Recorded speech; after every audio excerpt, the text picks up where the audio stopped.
Is media bias a problem? Ask almost any conservative and you'll get a resounding yes. But according to a 2017 Gallup poll, 27% of Americans still don't believe the news media favors either political party, and another 10% have no opinion.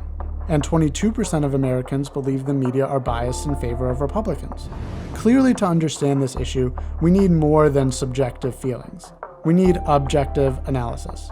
Professor Tim Groseclose, a political economist, has attempted to answer definitively if the media are biased, how biased, and what that means for the world around us. Step 1. Define the spectrum of conservative to progressive. Based on congressional voting records, Dr. Groseclose created a test that measures people between 0, maximally conservative, and 100, maximally progressive. The average American scores 50.4. Step 2. Apply that test to the news media. How? Look at whom they cite and match it to whom politicians cite. The balance between right-wing and left-wing think tanks that the New York Times cites, for example, is about the same as what former Senator Joe Lieberman cited in his speeches. Lieberman's voting records gave him a score of 74, so the New York Times gets a score of 74.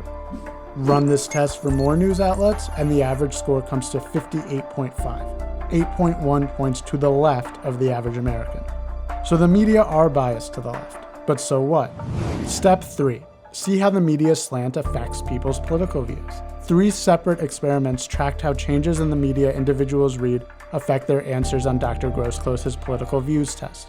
All 3 found massive changes, revealing that between 32% to a whopping 95% of people's views depend on the slant of the media they read. Average out the 3 experiments, and about 70% of a person's political views depends on the media they read, leaving only 30% to be determined by all other factors. What does this mean for America? Using the experiment's data, we can estimate how the populace's political views would change if the media's bias score on Dr. Groseclose's test matched the 50.4 score the average American now holds.